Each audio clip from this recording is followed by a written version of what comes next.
It's official. Samsung has finally unveiled the Galaxy Fold 3, and if you want to be one of the first people to get one, I have live links down in the description that take you straight to Samsung's website to the Fold 3 so you can pick one up for yourself. Now let's talk about all the changes and new features, starting with the form factor. The Fold 3 will be slightly smaller in all dimensions, including weight, compared to the Fold 2, but it is pretty marginal, and unless you're holding both devices side by side, you're probably not going to notice a difference. In terms of durability, Samsung has changed the frame of the Galaxy Fold 3 to something they call armor aluminum, which is supposed to be more durable, but also still lightweight. And the cover screen on the Galaxy Fold 3 gets Gorilla Glass Victus to protect it. However, the much more notable difference is the addition of IPX8 water resistance, which means you can now submerge the Fold 3 under 1 meter of water for 30 minutes without damaging it. And that is a massive improvement over the Fold 2, which had no water resistance rating at all. In terms of colors, we get 3 options. We get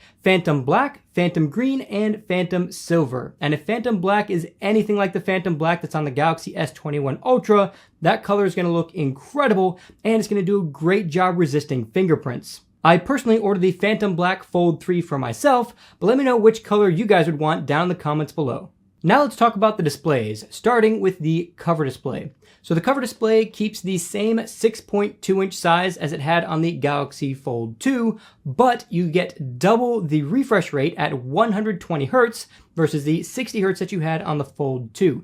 And this is going to give you a much smoother experience when scrolling around and interacting with applications on the cover screen. The inner display is also the same size as the Fold 2 at 7.6 inches, and it also maintains that same 120 Hz refresh rate, which again is buttery smooth. Samsung's also increased the inner screen brightness by up to 29%, making it a lot easier to read in direct sunlight. The biggest improvement to the inner screen on the Fold 3 is its durability. Samsung says they've increased the durability by 80% compared to the Fold 2, which means that you can now use S Pens with the Galaxy Fold 3. Well, technically the Fold 3 edition of the S Pen. This is a brand new S Pen that uses a rubberized tip and a spring to make it much safer to use on a flexible screen like this. Just know that the S Pen doesn't come in the box with the Fold 3, that will be a separate purchase. And in case you're wondering, the S Pen will only work on the inside screen, it will not work on the cover screen, which isn't too big of an issue because I feel like if you're going to be using an S Pen on this device,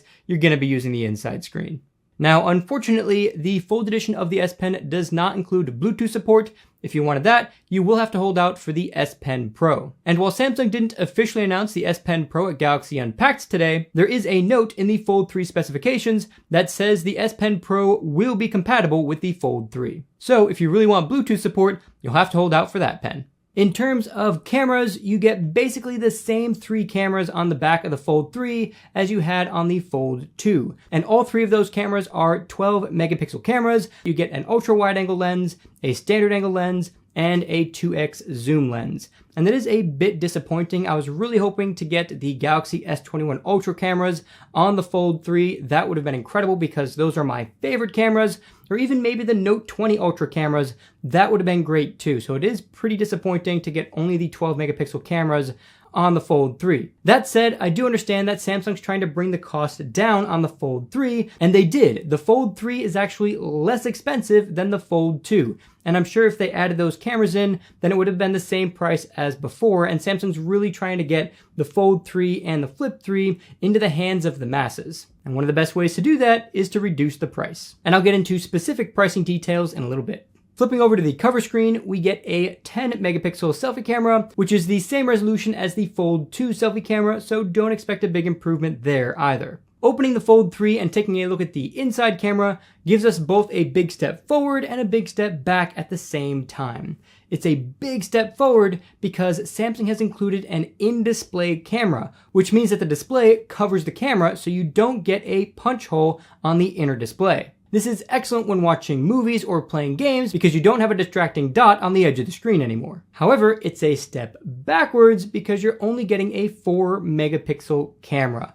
Needless to say, no one's going to be using the inside camera to take selfies, everyone's just gonna flip it over and use either the outside camera here or the rear cameras for their selfies. However, at 4 megapixels, the inside camera can do 1080p video, which means most people will probably just use the inside camera for things like video calls for conferences or for calls with friends and family. And keep in mind, this is Samsung's first ever in-display camera. And given a few more years, I'm sure that these in-display cameras are going to be just as good as the punch-hole cameras.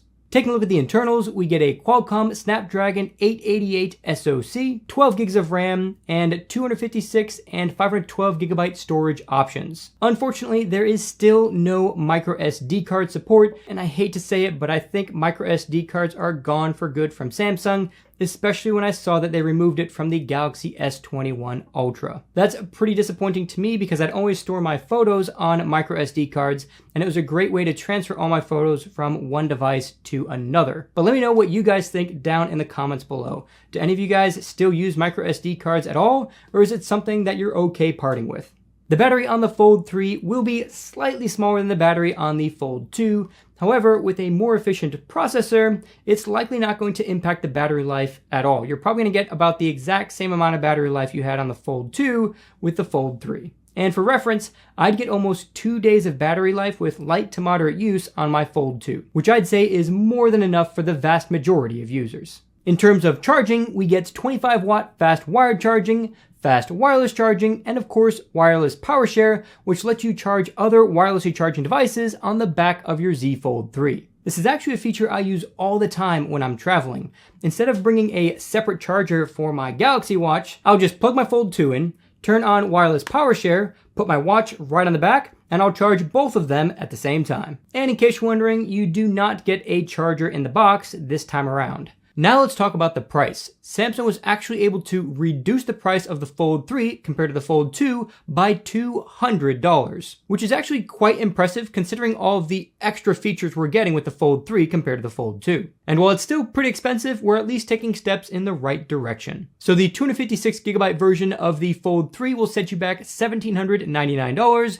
and the 512GB version of the Fold 3 is going to set you back $1,899. However, Samsung has some incredible promotion deals going on right now so that you can actually get the Fold 3 512GB version for just $899 if you trade it in something like a Fold 2. And on top of that, you also get a bunch of extra credit to put towards things like a Galaxy Watch 4 or even cases for the Fold 3. And if you don't have a Fold 2, you can still get incredible trade-in deals on a bunch of recent Samsung phones, Google phones, even iPhones are on there with really, really good trade-in values. So much so that I traded in my Galaxy S20 Ultra for more than I could get in a private sale. Just keep in mind, these pre-order deals only run for a limited time, so when the phone becomes available in stores on August 27th, you're going to lose all of these pre-order benefits. If you're picking up a Fold 3 for yourself, or even just the Galaxy Watch 4, be sure to subscribe and turn on notifications because I have a ton of videos planned for the Fold 3 and Galaxy Watch 4 specifically. And if you want to see a bunch of incredible features that are going to come with the Galaxy Fold 3,